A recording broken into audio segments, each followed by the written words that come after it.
The emergency beacon pierced through the cosmic void like a desperate scream, its digital signature marking it as originating from the Kepler Collective, a peaceful alliance of 7 species that had never known true warfare.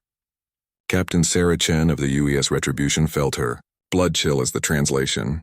Algorithms processed the message flooding through subspace channels across known space. This is Elder Zephyros of the Kepler Collective. To any who receive this transmission, our worlds burn.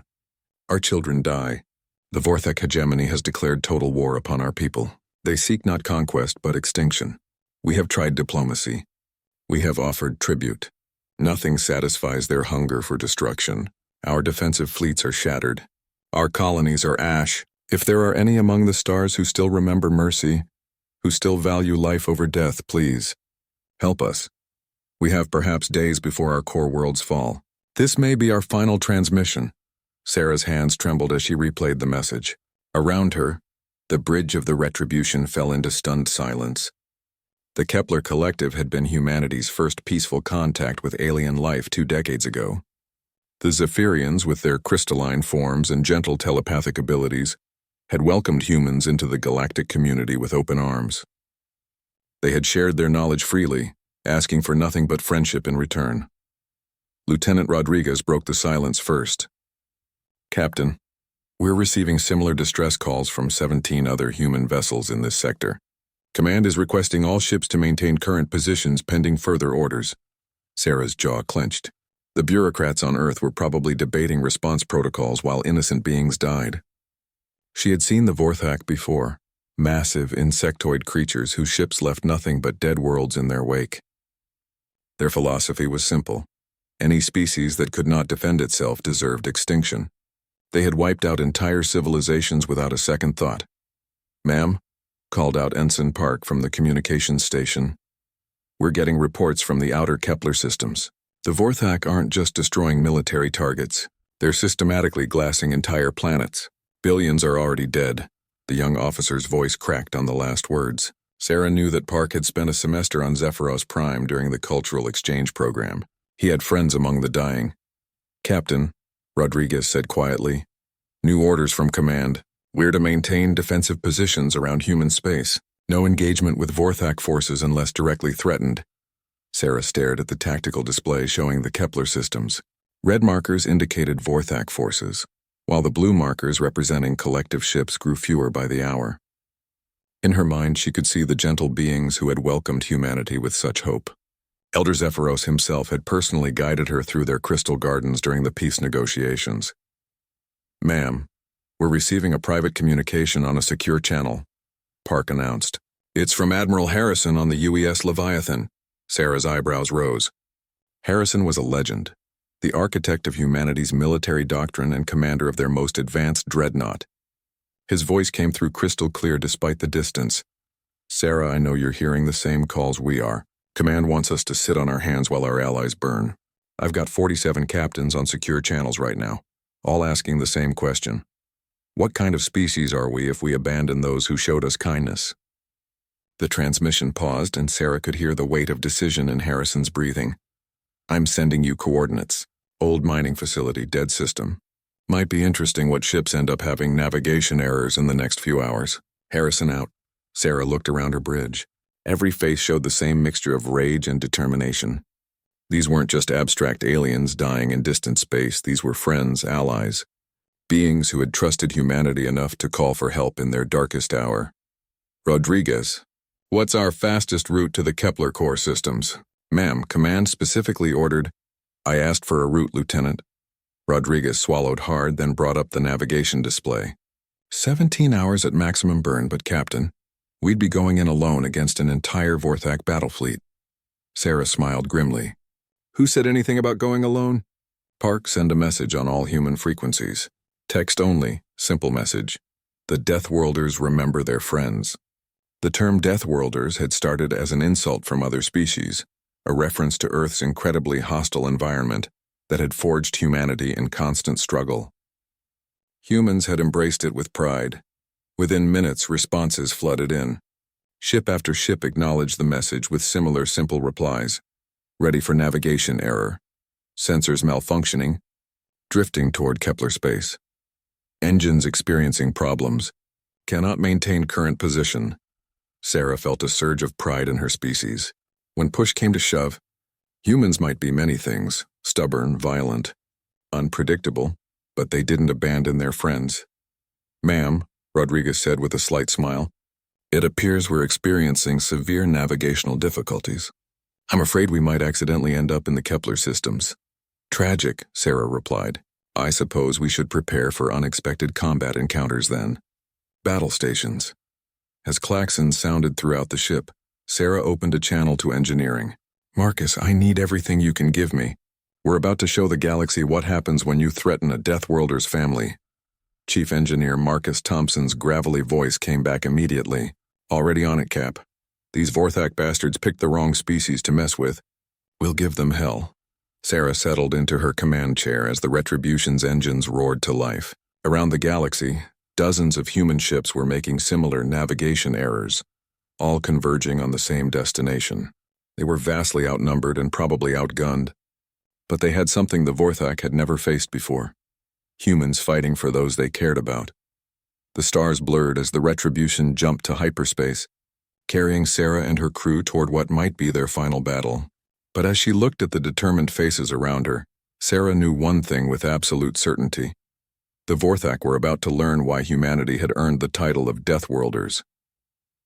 The abandoned mining station hung in the void like a metallic skeleton, its empty corridors once filled with the dreams of prospectors seeking rare minerals. Now it served as a secret rendezvous point for what would soon become the largest unsanctioned military operation in human history. Admiral Harrison watched his tactical display with grim satisfaction as ship after ship dropped out of hyperspace. The UES Leviathan, his flagship, was a monster of human engineering. 2 kilometers of armored death designed to crack planets. But even he was surprised by the response to his coded message. "Admiral, we now have 67 ships in formation," reported Commander Voss, his tactical officer. "Everything from frigates to our 3 other dreadnoughts.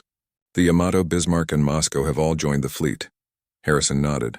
Captain Nakamura of the Yamato was already requesting permission to launch scouting probes toward Kepler space. The man was eager for battle. His ship carried the most advanced weapons humanity had ever created, including the prototype antimatter torpedoes that could crack a moon in half. "Sir, incoming transmission from Captain Chen of the Retribution." Sarah's face appeared on the main screen, her expression determined. "Admiral, my ship's sensors are picking up massive energy signatures from the Kepler systems. The Vorthak aren't just bombarding the planets, they're doing something else, something that's generating quantum distortions." Harrison's blood went cold. "Show me the data." The readings that appeared made his worst fears reality. The energy patterns matched theoretical models for something called planetary consumption, a Vorthak technique where they literally devoured a world's mass to fuel their war machines. They weren't just committing genocide. They were erasing entire planets from existence. "How long do we have?" Harrison asked. "Based on these readings, maybe 18 hours before they finish with the outer worlds and move to the core systems. After that..." Sarah's voice trailed off. "Admiral," interrupted Captain Volkov from the Moscow, his thick Russian accent heavy with anger, "my ship carries enough nuclear warheads to glass a continent. These bug bastards want to play extinction games. We show them how Deathworlders end worlds." Harrison appreciated the sentiment, but nuclear weapons would barely scratch Vorthak capital ships. Their biomechanical hulls could regenerate from most conventional damage. No, this would require something more creative. "All ships prepare for tactical briefing. I want every captain on secure channel in 5 minutes." As the communication links established, Harrison found himself looking at a collection of humanity's finest military minds. These weren't glory-seeking madmen. They were professionals who understood exactly what they were volunteering for.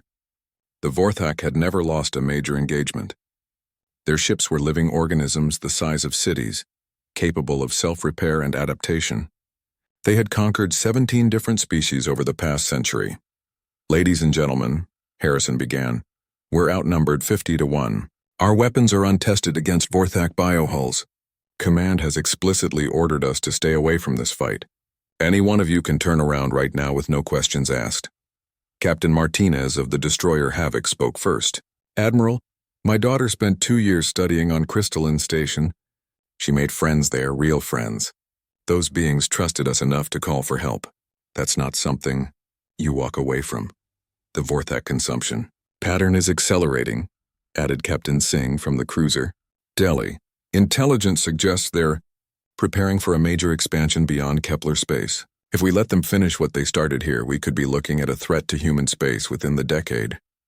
Harrison pulled up the tactical display showing known Vorthak positions. 17 massive bioships surrounded the Kepler core worlds like vultures. Each one was approximately 5 kilometers long, bristling with organic weapons that could punch through planetary shields. Their escort swarms included hundreds of smaller vessels, each one still larger than humanity's biggest frigates. Here's what we know about Vorthak combat doctrine, Harrison continued. They rely on overwhelming biological superiority. Their ships heal, adapt, and evolve during combat. Traditional weapons become less effective over time as their hulls develop immunity. They've never faced an opponent that could match their regeneration rate. What about their weakness? Asked Captain Thompson from the carrier Olympus. Pride, Harrison said simply. They've never lost because they've never faced an opponent willing to sacrifice everything. Every species they've conquered tried to preserve their military assets for future battles. The Vorthak learned to expect retreat, regroup, repeat. Captain Chen's image leaned forward. You're talking about a suicide run. I'm talking about doing what humans do best, the impossible. Harrison's voice carried absolute conviction. We have one advantage they've never encountered. Every other species they fought was evolved from prey animals or peaceful herbivores. Humans evolved as persistence hunters on a world that tried to kill us every single day. We don't retreat when backed into a corner. We attack.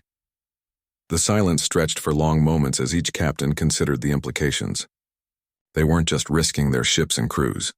They were betting the future of human-alien relations on a desperate gambit.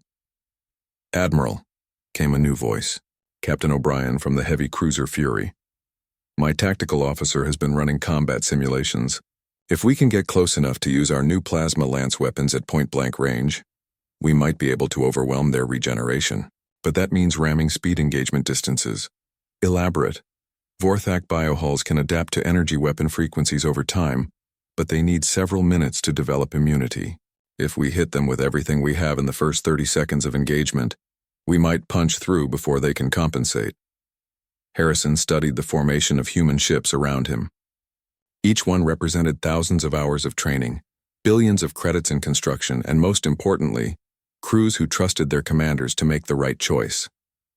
The smart tactical decision would be to retreat, report the situation to Earth Command, and let the politicians decide humanity's response. But Harrison had met Elder Zephyros personally. He had walked through the crystal gardens of their homeworld and seen the pure joy on alien faces. As children played games that transcended species barriers, he had promised in those peaceful moments that humanity would always be a friend to the collective. All ships, begin final preparations for hyperspace jump to Kepler Prime, Harrison ordered. We're going to show the Vorthak something they've never seen before. Humans keeping their promises. As the fleet began its preparations, Harrison opened a private channel to his chief engineer. Marcus, I need everything you can give me. Full power to weapons, shields, and engines. Strip life support to minimum if necessary. Aye, sir. Are we really doing this? Harrison looked at the tactical display showing the approaching slaughter of an entire civilization. Marcus, someone once said that the only thing necessary for evil to triumph is for good people to do nothing. Today we do something. The hyperspace jump lasted an eternity compressed into 17 hours. Admiral Harrison used every minute to coordinate what would likely be the most desperate battle in human history. His fleet of 67 ships faced impossible odds, but the alternative, watching their first alien allies burn while doing nothing, was unthinkable. Admiral, dropping to normal space in 30 seconds, reported Commander Voss. All ships report ready for immediate combat. Engagement. Harrison gripped his command chair as the Leviathan's massive bulk emerged from hyperspace at the edge of the Kepler Prime system. What he saw made his blood freeze despite years of military training. The beautiful blue-green world that had once hosted peaceful crystal cities was now a hellscape of fire and devastation. Massive chunks of the planet's surface had been torn away. leaving raw wounds that glowed with unnatural energy. The Vorthak weren't just destroying the world, they were consuming it, feeding its mass into their bioships to fuel continued expansion. "Sweet Mary, Mother of God," whispered Captain Chen over the comm. "They're eating the planet." 17 Vorthak capital ships orbited Kepler Prime like obscene parasites, their organic hulls pulsing with sickly bioluminescence.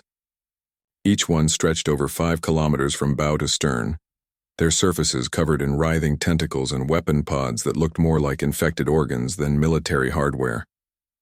Hundreds of smaller escort vessels swarmed around them like antibodies protecting a virus. "Tactical analysis complete," reported Voss. "Enemy fleet composition: 17 heavy biocruisers, approximately 400 escort craft, total estimated firepower." He paused, swallowing hard. "Sufficient to sterilize everything in this system, sir. How many collective ships are still fighting?"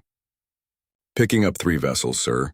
They're broadcasting on emergency frequencies, requesting immediate evacuation assistance for survivors on the northern continent." Harrison opened channels to his fleet. "All ships, this is Admiral Harrison. You're looking at the face of true evil, beings who consume entire worlds for fuel. Every one of you volunteered for this mission knowing the odds. I won't lie to you now. Most of us won't see Earth again. But today we prove that humanity keeps its promises no matter the cost." "Sir," interrupted Lieutenant Kim from communications, "we're receiving a transmission from the lead Vorthak vessel. They're hailing us. Put it through." The main screen filled with an image that would haunt Harrison's nightmares if he lived long enough to have them.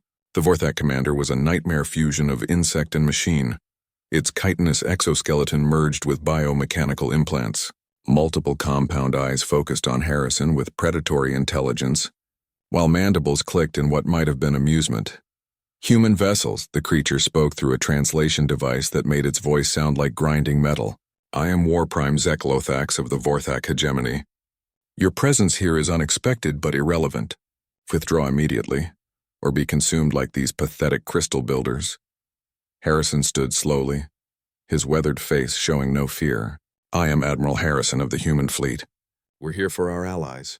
Release any survivors and withdraw from collective space and we'll let you leave intact." The Vorthak's mandibles clicked faster. Definitely amusement now. "You threaten us. Your primitive metal shells cannot harm our biohulls. We have consumed 17 civilizations, each believing themselves capable of resistance. Your ships will make adequate raw materials for our expansion." "War Prime," Harrison said calmly. "You're about to learn why we're called Deathworlders." The transmission cut off. Around the human fleet, Vorthak ships began moving into attack formations with the fluid grace of living creatures. Their escort swarms dispersed in complex patterns that spoke of a hive mind intelligence coordinating every movement. "All ships, implement Battle Plan Omega," Harrison ordered. "Remember, we need to get close enough for point-blank engagement before their hulls can adapt to our weapons. This is going to hurt." The space around Kepler Prime erupted into violence as both fleets opened fire simultaneously. Vorthak bioweapons launched streams of corrosive plasma that ate through armor like acid, while their escort craft swarmed toward human ships in suicidal attack runs. The first casualties came within seconds. The destroyer Havoc vanished in a ball of consuming green fire as a Vorthak heavy cruiser's main weapon found its mark, but the humans gave as good as they got.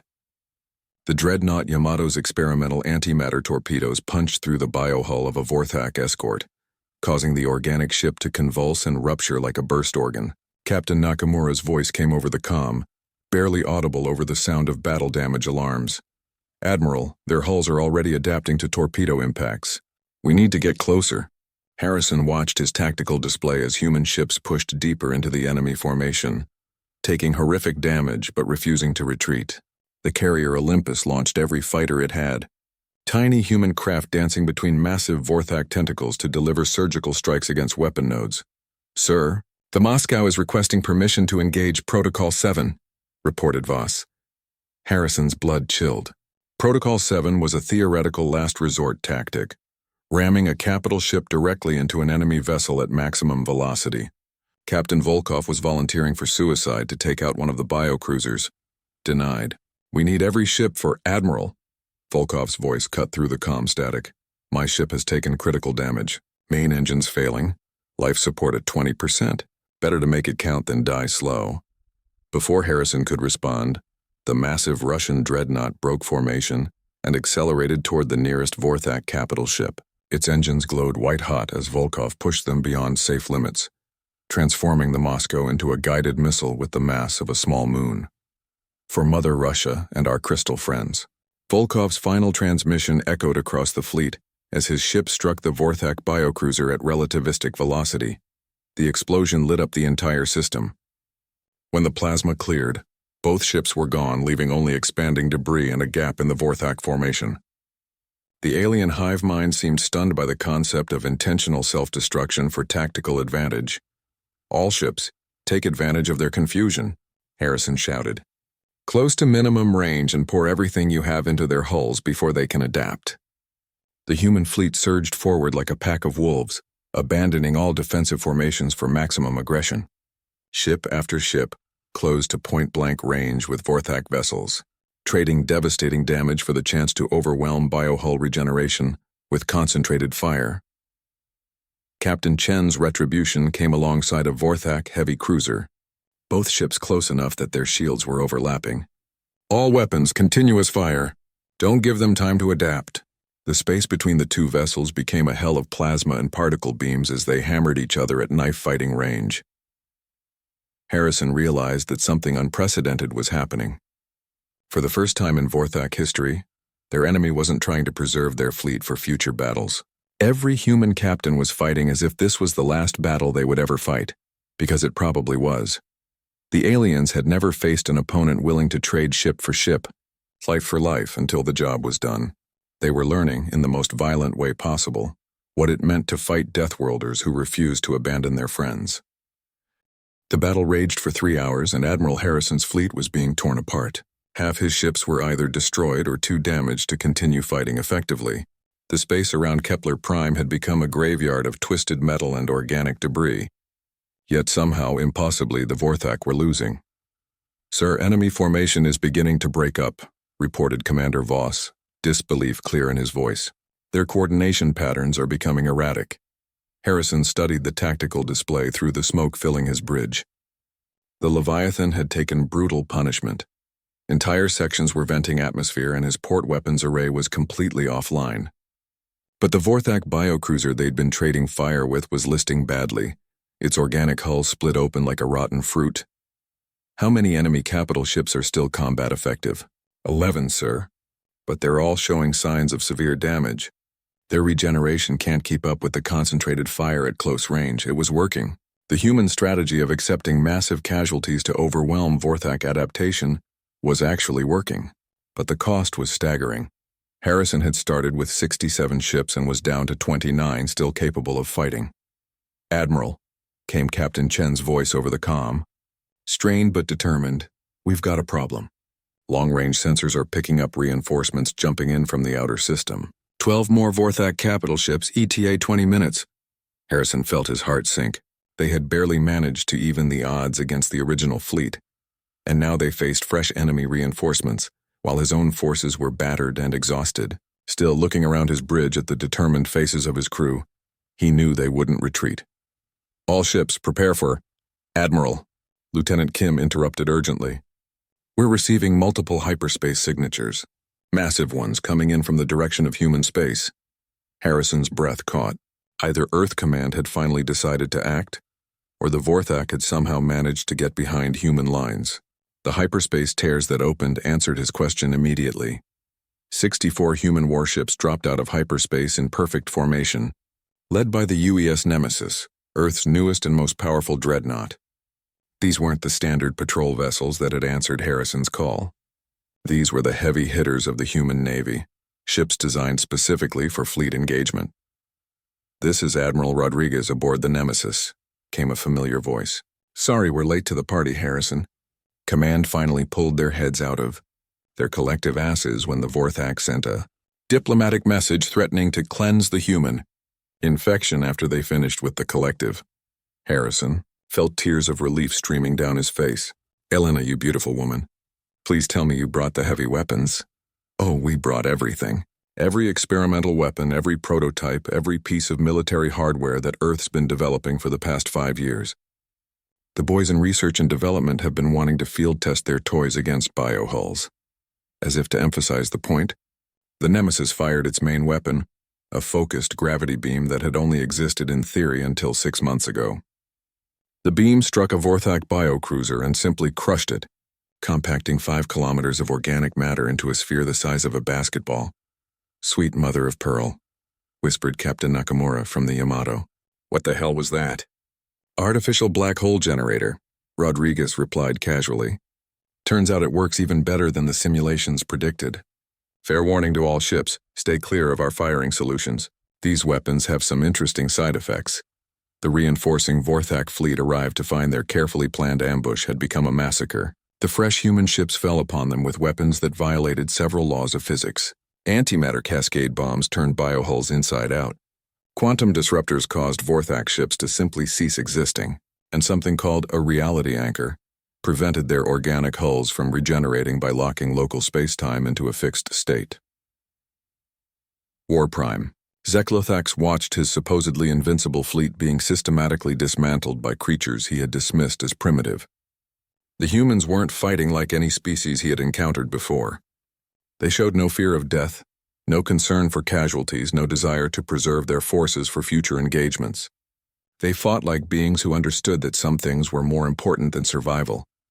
"All remaining vessels, implement consumption protocol," the War Prime commanded. "Begin immediate harvesting of the planet's core. We will deny these humans their victory even if we cannot achieve our own." The surviving Vorthak ships broke off from combat and dove toward Kepler Prime, extending massive feeding tendrils toward the planet's surface. Their plan was brutally simple. If they couldn't win the battle, they would destroy what the humans had come to save. "Like hell you will," Harrison growled. "All ships intercept course. Don't let them reach the planet." What followed was a running battle through Kepler Prime's atmosphere as human ships pursued the Vorthak down through the ionosphere. Fighter craft weaved between the alien feeding tendrils, severing them with precisely placed explosions. Capital ships exchanged fire at ranges so close that their shields overlapped and weapons overloaded from the proximity. "Captain," Chen pushed the Retribution into a powered dive that would have been suicide in normal circumstances, chasing a Vorthak biocruiser toward the planet's northern continent, where collective survivors were still broadcasting distress signals. "Sarah, what are you doing?" Harrison demanded. "That ship is heading straight for the refugee camps," Chen replied. "I'm not letting it get there." The Retribution's engines screamed as Chen pushed them beyond redline, slowly gaining on the descending Vorthak vessel. At the last possible moment, she fired everything her ship had left. Every missile, every energy weapon, every piece of ordnance in her magazines into the biocruiser's exposed rear section. The alien ship shuddered, convulsed, and began breaking apart. But its momentum carried the massive bulk directly toward a crystal city where thousands of collective survivors had taken shelter. "Emergency teleport," Chen ordered. "Get those people out of there." The Retribution's experimental teleport system, designed for emergency evacuation, locked onto every collective life sign in the city below. In a brilliant flash of light, over 10,000 crystalline beings materialized in the ship's cargo bays, just as the Vorthak hulk impacted where their city had stood. As the dust settled, Admiral Harrison looked around the bridge of his battered flagship. The space around Kepler Prime was littered with debris from both fleets, but the immediate threat was over. The surviving Vorthak ships were fleeing toward the outer system, their consumption plans thwarted. "Damage report," he requested wearily. 43 human vessels lost or critically damaged, Voss reported. "But sir, we've rescued over 50,000 collective survivors from the planet's surface." The Vorthak consumption was stopped before they could reach the planetary core. Harrison nodded slowly. They had paid a terrible price, but they had kept their promise. The Kepler Collective would survive, and the galaxy had learned something important about humanity. When they called someone friend, they meant it. 3 weeks after the Battle of Kepler Prime, Admiral Harrison stood in the medical bay of the Leviathan, watching human doctors work alongside collective healers to treat the wounded. The sight would have been impossible to imagine a month ago. Crystalline beings using their natural bioelectric fields to accelerate human tissue regeneration, while human surgeons operated on alien physiology, with tools they had improvised. The Rescue had been more successful than anyone dared hope. Over 90,000 collective survivors had been pulled from the dying planet before the Vorthak consumption rendered it uninhabitable. But the cost of their salvation weighed heavily on Harrison's mind.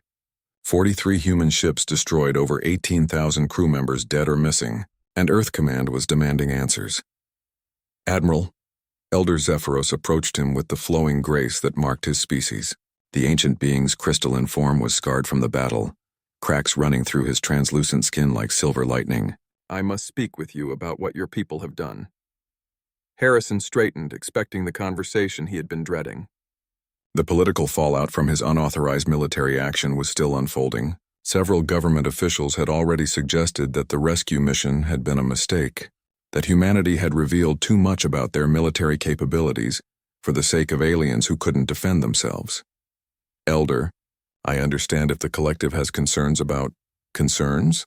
Zephyros interrupted, something that was unprecedented in Harrison's experience with the normally patient beings. "Admiral, you misunderstand. I am here to discuss the debt that can never be repaid." The Elder's form began to glow with the soft internal light that indicated deep emotion among his people. Around the medical bay, other collective members stopped their work and began to gather, their own forms resonating with similar luminescence. "For 3 million years, my people have lived in peace," Zephyros continued. "We developed philosophy, art, science, but we never learned war. When the Vorthak came, we were helpless. We watched our children die and our worlds burn, and we could do nothing to stop it." Harrison remained silent, allowing the Elder to speak. "Your species heard our plea and came to our aid, knowing you would likely die in the attempt. You asked for nothing in return. You did not demand territory or resources or political concessions. You simply came because we asked for help." The Elder's voice carried harmonics that the translation couldn't fully capture, but the emotion was unmistakable. "We've done some research into human history," Zephyros said. "Your people call it courage, but we have learned a more appropriate term. You call it doing the right thing, even when it costs everything." Other collective members began to speak, their voices creating a harmonic chorus that filled the medical bay. Harrison listened as after being told similar stories. Human crew members who had shared their rations with rescued aliens, doctors who had worked for days without sleep to treat wounded collective civilians, engineers who had modified human life support systems to accommodate crystalline physiology. Captain Thompson of the destroyer Audacity, one young collective healer said, her voice shimmering with gratitude. When his ship was dying, he still launched his escape pods full of our people before trying to save his own crew. When we asked him why, he said it was ladies first. Commander Park from your ship, added another. He recognized me from the cultural exchange program. As the Vorthak were consuming our world, he told me not to worry because humans keep their promises. Even facing death, he was concerned about my feelings. Harrison felt the weight of what his people had accomplished. This wasn't just about military victory or tactical success. Humanity had announced to the galaxy what they stood for, what kind of species they were, and apparently, the announcement had been heard by more than just the collective. "Admiral," interrupted Lieutenant Kim from communications, "we're receiving multiple transmissions from across the galaxy. It appears word of the battle has spread. Put them through." The medical bay's main screen lit up with a series of messages from species Harrison had never seen before. A reptilian being with scales that changed color as it spoke. Insectoid creatures whose compound eyes reflected rainbow patterns. Aquatic beings communicating through bioluminescent displays. "Human fleet, this is the Saurian Republic. We witnessed your defense of the Kepler Collective. For 200 years the Vorthak have threatened our borders. We wish to discuss mutual defense treaties." "Greetings to the Deathworlders," came another message from the insectoid beings. "The Hive Confederation has long sought allies who understand that some things are worth fighting for. Your actions at Kepler Prime prove you are such beings." Message after message flooded in from species across the galaxy. Offers of alliance, requests for mutual defense pacts, and most surprisingly, volunteers wanting to join the fight against the Vorthak hegemony. "Sir," reported Commander Voss from the bridge, "we're tracking over 200 ships from 17 different species converging on this system.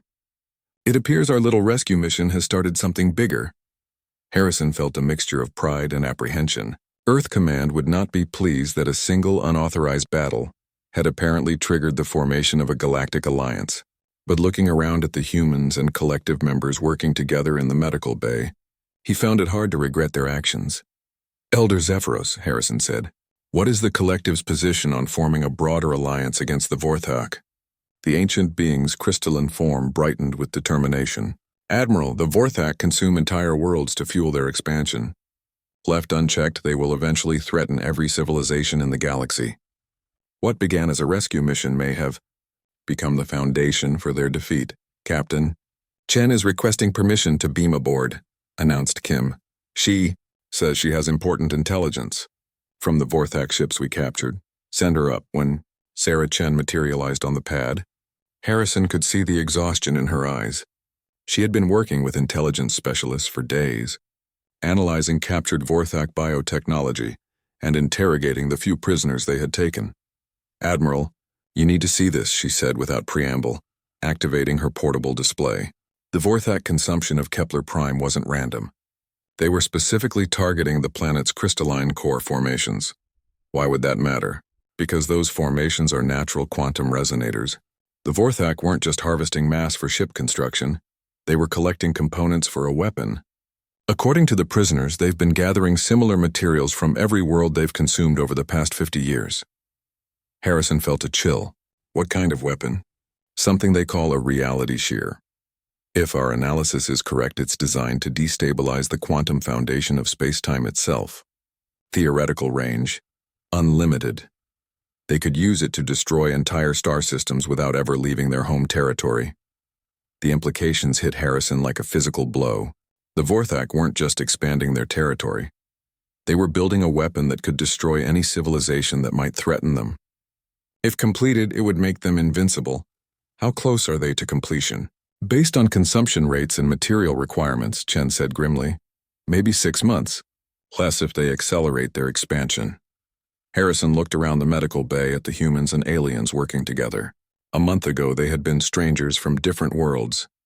Now they were allies forged in battle, united by shared values and common purpose. The rescue mission had succeeded beyond his wildest dreams, but it had also revealed a threat that could end all life in the galaxy. Signal all the incoming ships, Harrison ordered. Tell them we need to talk. It seems we have a war to plan. The space around the ruined Kepler Prime had transformed into the largest gathering of alien species in recorded history. Over 300 ships from 24 different civilizations hung in carefully organized formations, their diverse designs creating a tapestry of galactic technology and culture that took Harrison's breath away.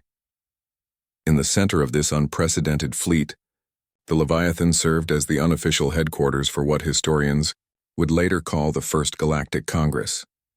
The ship's main conference room had been hastily modified to accommodate beings who breathed different atmospheres, had vastly different physiologies, and in some cases existed as pure energy. Admiral Harrison looked around the table at representatives of civilizations spanning thousands of light years.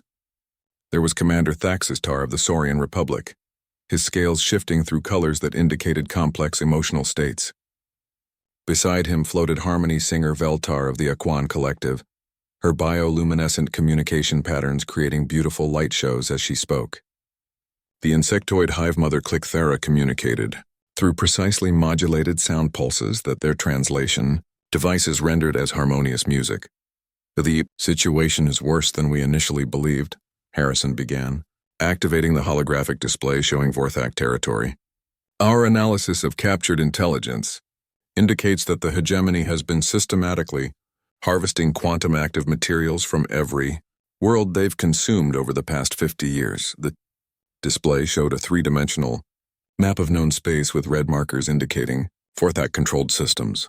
Each marker was connected to a timeline showing consumption dates and extracted materials. The pattern was clear and terrifying. They're building something called a reality shear, continued Captain Chen, who had become the unofficial expert on Vorthak technology. A weapon that can destabilize the quantum foundation of space-time itself. Range appears to be unlimited. They could destroy entire star systems from their home territory. The response was immediate and varied.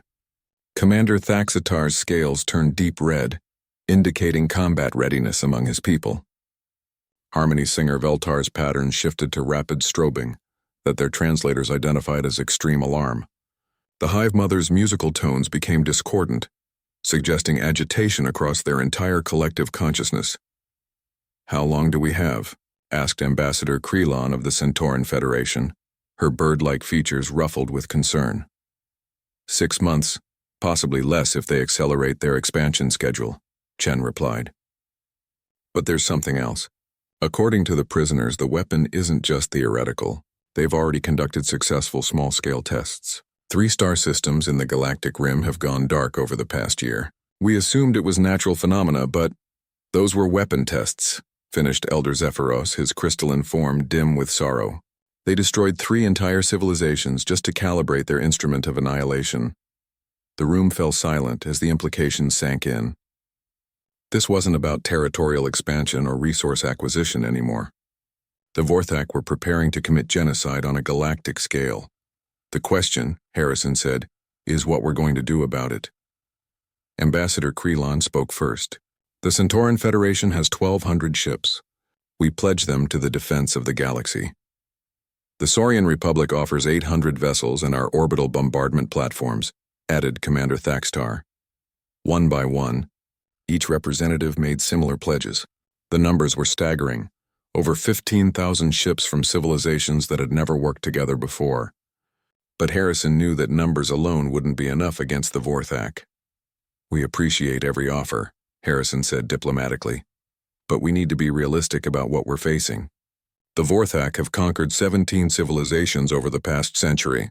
They've adapted to every form of conventional warfare. If we're going to have any chance of stopping them, we need to do something unprecedented." "You have a plan," observed the Hive Mother, her musical tones carrying harmonics of curiosity. "We have the beginning of one," Harrison admitted. "The Vorthak have never faced a truly coordinated galactic response. Every species they've conquered fought alone, using their own technology and tactics. But we have something they've never encountered, the combined knowledge and capabilities of 24 civilizations." Harrison activated a new display, showing the theoretical battleship designs that human engineers had been working on since the battle at Kepler Prime. The ships were massive, incorporating technology from every species present at the Congress. "Human shipyards can provide the basic framework and propulsion systems," he explained. "Saurian armor plating has proven effective against bioweapons. Aquan bio-neural networks can coordinate fleet movements faster than any artificial intelligence. Collective quantum resonators can disrupt Vorthak regeneration. Each of you brings something unique to the table." "You're talking about building an entirely new class of warship," said Ambassador Krelon. "The coordination required, the resource allocation, the technological integration, it would take years to implement." "We don't have years," Chen interjected. "But we might have something better." The Vorthak prisoners revealed something interesting about their psychology. They've never encountered true cooperation between species. Their entire society is based on conquest and consumption. The concept of voluntary alliance for mutual benefit is literally incomprehensible to them. Elder Zephyros's form brightened with understanding. "You're suggesting that our cooperation itself is a weapon." "Exactly. The Vorthak adapt to individual technologies and tactics, but they can't adapt to something they fundamentally don't understand. Our unity is our advantage." Commander Thaxtar's scales shifted to patterns indicating deep thought. "The humans have proven their commitment to alliance through their actions at Kepler Prime. They risked everything for beings they barely knew. If we are to forge a true coalition, we must be willing to do the same." "The Saurian Republic proposes a formal alliance," Thaxtar announced. "Not just for the duration of this crisis, but permanent mutual defense. What threatens one threatens all." "The Aquan Collective agrees," sang Harmony singer Veltar. "The deep currents have shown us that cooperation brings strength beyond the sum of individual parts." One by one, each representative voiced their agreement. What had begun as a rescue mission was transforming into the foundation of a new kind of galactic civilization, one based on cooperation rather than conquest. "Then we're agreed," Harrison said. "We form the Galactic Defense Alliance. Our first priority is stopping the Vorthak reality, sheer. Our second is ensuring that no species ever again faces extinction alone."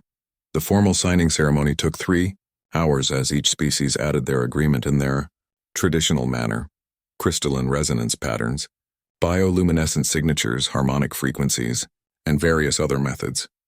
When it was finished, Harrison looked around the room at representatives of civilizations that had been strangers a month ago and were now committed allies. "Admiral," interrupted Lieutenant Kim from Communications, "we're receiving a priority transmission from Earth Command. Admiral Rodriguez is requesting immediate conference." Harrison nodded to the gathered delegates. "We'll reconvene in 6 hours to begin detailed planning. For now, let's prepare for war." As the various representatives filed out, Harrison couldn't help but reflect on how much had changed since they first heard the Kepler Collective's plea for help. They had answered a call for rescue and accidentally founded a galactic alliance. Now they faced the challenge of turning that alliance into a force capable of stopping the greatest threat the galaxy had ever known. The stakes couldn't be higher, but for the first time since this crisis began, Harrison felt genuinely hopeful. The Vorthak might have superior technology and numbers, but they had never faced anything like what was coming their way. The combined might of species who had chosen to stand together rather than fall separately. 6 months after the formation of the Galactic Defense Alliance, Admiral Harrison stood on the bridge of the Unity, a ship that existed only because 24 different species had contributed their best technology to a common cause. The massive vessel stretched 10 kilometers from bow to stern, its hull incorporating saurian bioarmor, Aquan neural networks, collective quantum resonators, and human engineering. It was more than a warship. It was a symbol of what cooperation could achieve. Around the Unity, the largest military fleet in galactic history waited in perfect formation. 15,000 ships from 24 civilizations, all following coordinates provided by captured Vorthak intelligence. They had found the hegemony's home system, deep in the galactic core where ancient stars provided the massive energy requirements for the reality shear weapon. "Admiral, long-range sensors are confirming the intelligence reports," reported Commander Voss, now serving as Harrison's chief tactical officer aboard the Alliance flagship. "The Vorthak home system contains an artificial construct approximately the size of Earth's moon. Energy readings are off the charts." Harrison studied the tactical display showing the Vorthak hegemony's final stronghold. The system contained dozens of massive bioships, each one larger than anything they had encountered before. At the center of their formation, the reality shear weapon hung like a malignant tumor, its organic surfaces pulsing with the stolen quantum essence of 17 dead civilizations. "How long until the weapon is fully operational?" Harrison asked.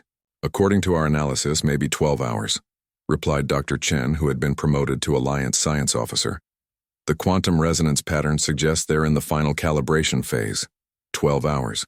If they failed here, the Vorthak would possess a weapon capable of destroying any star system in the galaxy without warning.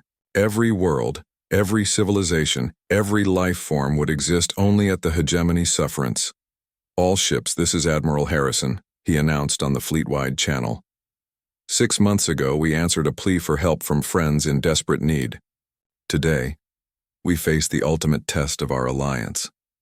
The Vorthak believe that might makes right, that the strong have the right to devour the weak. We're here to prove them wrong.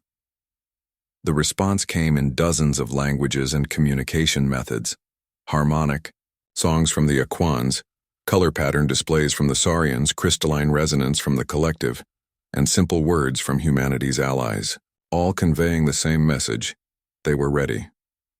"Sir," reported the Hive Mother's representative aboard the Unity, "our scouts have confirmed the presence of War Prime Zeklathax's flagship. The creature that ordered the destruction of Kepler Prime is here." Harrison felt a cold satisfaction. The Vorthak commander who had dismissed humanity as primitive metal shells was about to learn the price of underestimating Deathworlders and their friends. "Fleet advance, attack formation, Delta 7. Remember, our target is the reality shear weapon. Everything else is secondary." The massive Alliance fleet moved forward like an avalanche of metal and energy. The Vorthak responded immediately, their bioships flowing into defensive positions with the fluid grace that marked their species. But something was different about their formations. They seemed hesitant, uncertain. "Sir, we're receiving a transmission from the Vorthak flagship," announced Lieutenant Kim. "Put it through." War Prime Zeklothax appeared on the main screen, but the creature looked different from their last encounter. Its biomechanical implants were more extensive, and its compound eyes showed signs of stress that Harrison hadn't seen before.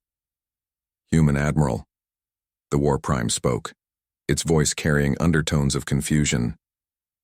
"You should not be here. Our intelligence indicated that your species values individual survival above collective goals. Why do you persist in this futile resistance?" Harrison smiled grimly. "War Prime, you've spent so long consuming other civilizations that you've forgotten what it means to have friends worth dying for. Today, you learn the difference between conquest and cooperation. Your combined fleets cannot defeat our biohulls," Zeklothax insisted, but there was uncertainty in its voice. "We have adapted to every weapon system in your arsenal." "Have you?" Harrison asked. "Activate the Unity's primary weapon. The Alliance flagship's main gun was unlike anything that had ever existed before.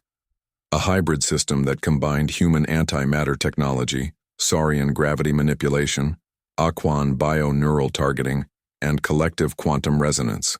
When it fired, reality itself seemed to bend around the beam. The energy struck the nearest Vorthak bioship and did something impossible. It prevented the organic hull from adapting. The quantum resonance locked the ship's biostructure in a fixed state while antimatter consumed it from within.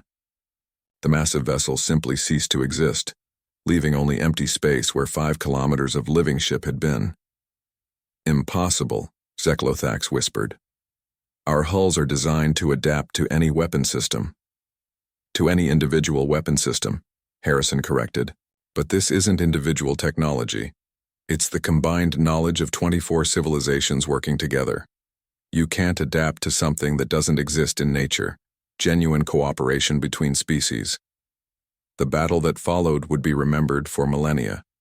Alliance ships worked in perfect coordination, their movements guided by Aquan bio-neural networks that allowed instantaneous communication across the entire fleet. Saurian ships provided cover for more fragile vessels, their natural armor shrugging off bioweapon impacts. Collective quantum resonators disrupted Vorthak regeneration, while human antimatter weapons exploited the vulnerabilities. But the real key was something the Vorthak had never encountered: ships willingly sacrificing themselves to protect others. When the Centauran cruiser Phoenix took critical damage, 3 other vessels immediately moved to shield it.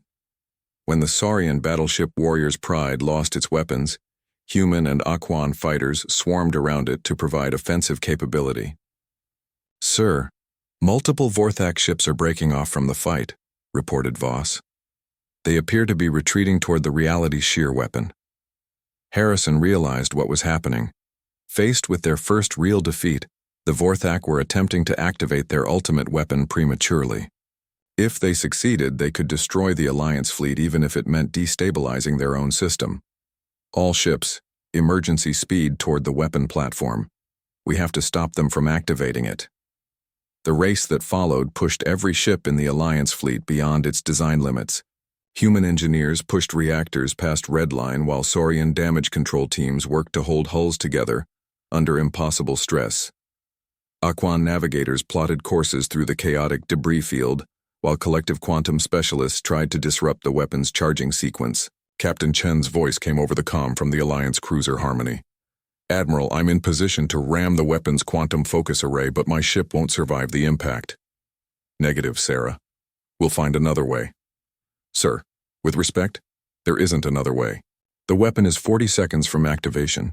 This is what humans do. We keep our promises no matter the cost." Before Harrison could respond, Chen's ship accelerated toward the reality shear weapon at maximum velocity. At the last second, her engines overloaded, transforming the Harmony into a guided missile traveling at near light speed. The impact shattered the weapon's focusing array, sending cascades of quantum energy rippling through the Vorthak construct. But instead of exploding, the weapon began collapsing in on itself, its stolen quantum essence returning to normal space, in a display of lights that could be seen from neighboring star systems. "Sir," reported Dr. Chen from the Unity Science Station, The weapon's collapse is creating a feedback pulse through the Vorthak bioships. Their hulls are losing cohesion. Harrison watched as the massive enemy vessels began to dissolve, their biomechanical structures unable to maintain integrity without the quantum energy they had stolen from destroyed worlds. One by one, the ships that had terrorized the galaxy for centuries simply fell apart. War Prime Zeklothax's flagship was the last to succumb. As its biohull failed, the creature's final transmission echoed across the fleet. Impossible. How can cooperation defeat adaptation? Elder Zephyros, serving as the Alliance's diplomatic advisor, answered the dying War Prime. Because cooperation isn't just a tactic, it's evolution. Species that work together become more than the sum of their parts. You never learned that lesson. As the debris of the Vorthak fleet scattered through space, Harrison looked around the bridge of the Unity. Humans, Saurians, Aquans, collective members, and representatives of a dozen other species worked side by side, their different physiologies and cultures united by common purpose. "Admiral," reported Lieutenant Kim, "we're receiving transmissions from across the galaxy. Word of our victory is spreading. Dozens of previously unknown civilizations are requesting contact with the Alliance." Harrison smiled. They had come to answer a plea for help, and ended up founding something unprecedented. A galactic civilization based on cooperation rather than conquest. The Vorthak were defeated, but more importantly, they had proven that different species could work together for the common good. "Signal the fleet," Harrison ordered. "Mission accomplished. Time to go home and build something better."